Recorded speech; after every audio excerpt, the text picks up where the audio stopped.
presentation of HBO Sports. On September 16th from the T-Mobile Arena in Las Vegas, Nevada, and of course live on HBO pay-per-view, the fight the boxing world has been waiting for, Triple G and Canelo, for the middleweight championship of the world. But before they dissect each other in the ring, we dissect the fight here under the lights.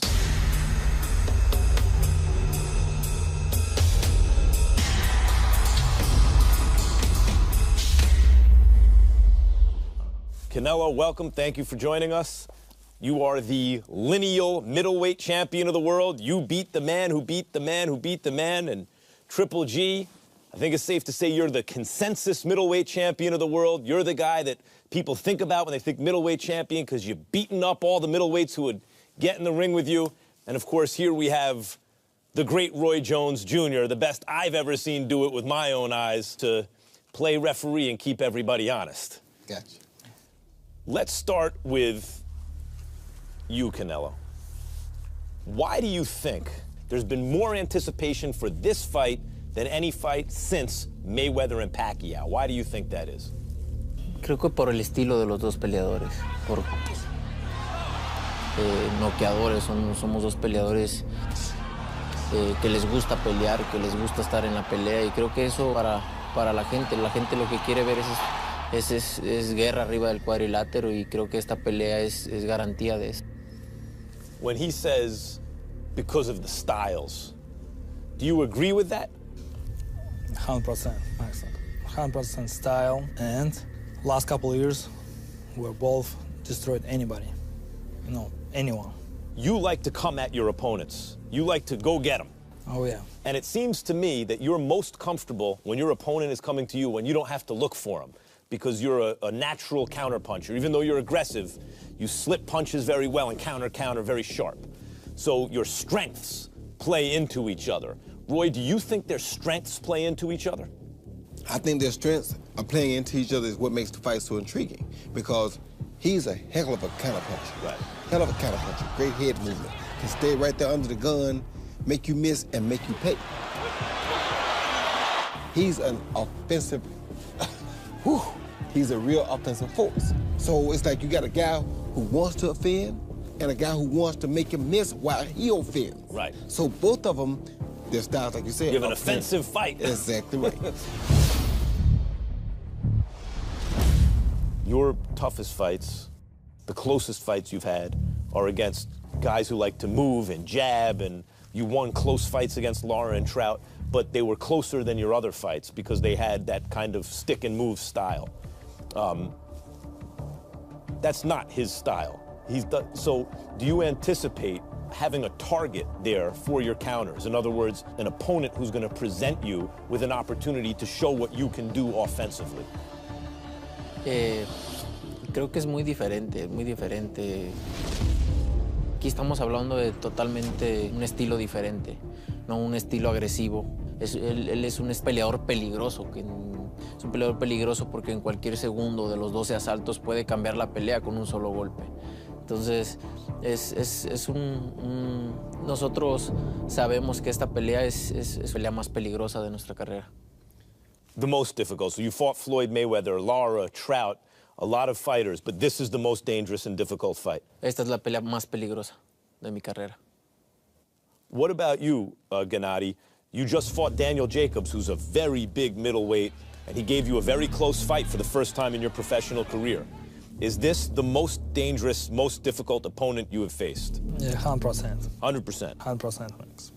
But if he does even a little better than Danny Jacobs, that means he wins. Does that mean you have to be better than you were against Jacobs? Completely different. Daniel, he's tall guy, sometimes this is my emotion. I don't have emotion to Daniel Jacobs.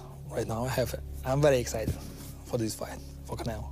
I don't feel this, with Daniel. Daniel, he's champion, he's very good fighter, he's a great guy, Excuse me, just right now I feel different emotion. Right now it's my biggest fight that's coming. This is a fight that has been building for 2 or 3 years. There's a difference. It's like, how you always ask guys, who is the guy you look down the road and see when you tell him, you say game, recognize game, who you see that's going to make you have to up your game? He saw him. He saw him. These are the two guys that saw one another making each other up their game. So now you can't classify them with the people they fought before, because when he fought Mayweather, he was younger. He wasn't ready to really take that stage yet. Now he's back as a man, as a boss, as a real killer. And he has another man who's a boss and a real killer. So what we saw against Danny Jacobs, what we saw against Austin Trout, what we saw against all those other fighters, throw those guys out the window. Canelo, here's an example of you countering off the ropes. Do you plan to go to the ropes against Triple G and counter like this? Mira, yo creo que el rival te da la pauta para hacer cosas, ¿no? No todos los rivales les puedes hacer lo mismo. El rival te da la pauta para saber qué hacerle. A unos mi rival me va a dar la pauta para saber qué hacer arriba del cuadrilátero, para saber dónde... Gennady, he totally outboxed Chavez. Yes. And even though Canelo's very effective countering on the ropes, and here Chavez is having some success, but Canelo's counterpunches convinced him to move away. Mm-hmm. If you get Canelo on the ropes, do you want to keep him there to do your work? Or is he dangerous with his back on the ropes? No, it's completely different. Chavez, yeah, he looked very bad. You know, I think my style is more aggressive, more power. Triple G, does Canelo have the punching power to keep you honest and stop you from attacking? I think so. I think so because, you know, just he destroyed anybody. He looks very good. He looks beautiful. Yeah, he has power. This is power.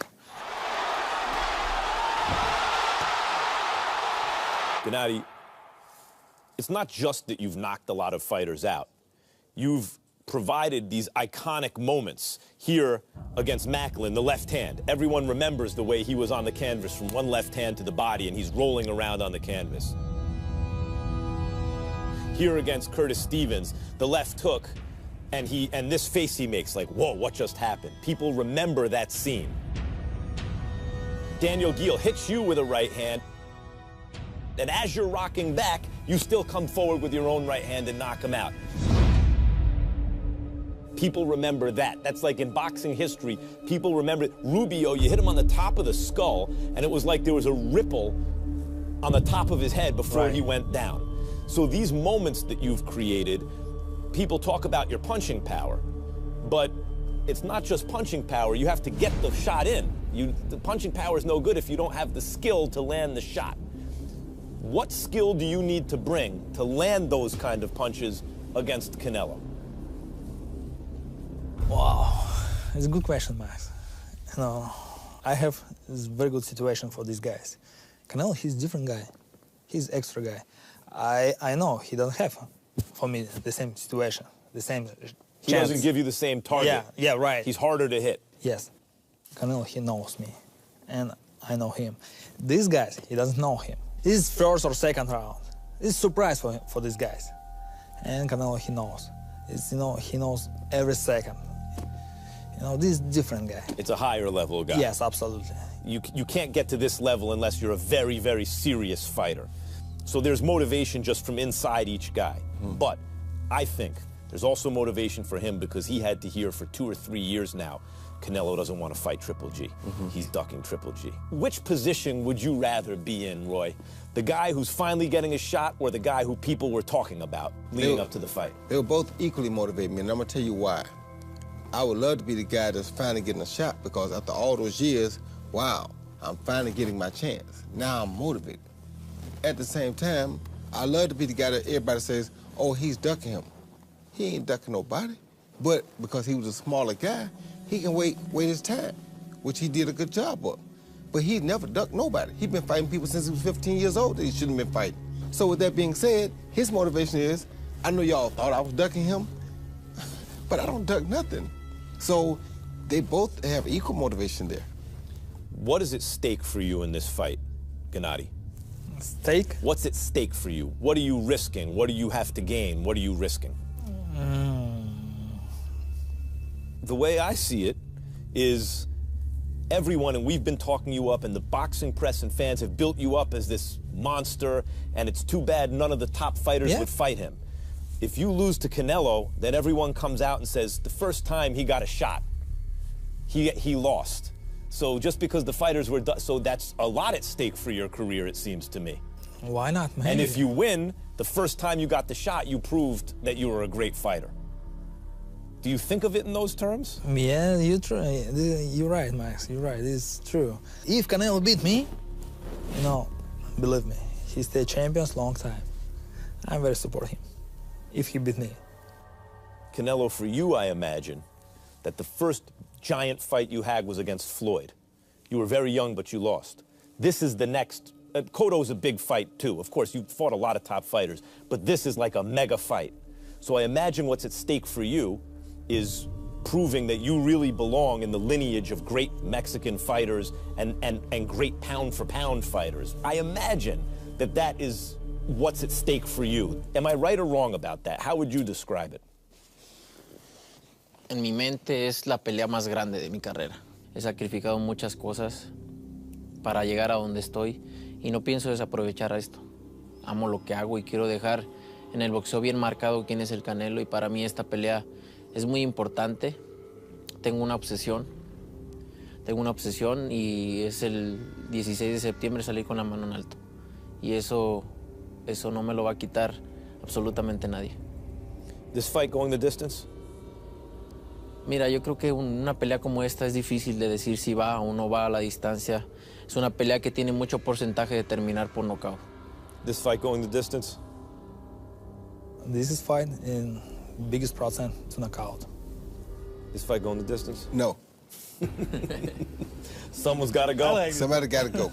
Too much activity, too many utensils. These guys have it all. They know how to open, cut, slice, burn, shoot, rob. They know how to do it all.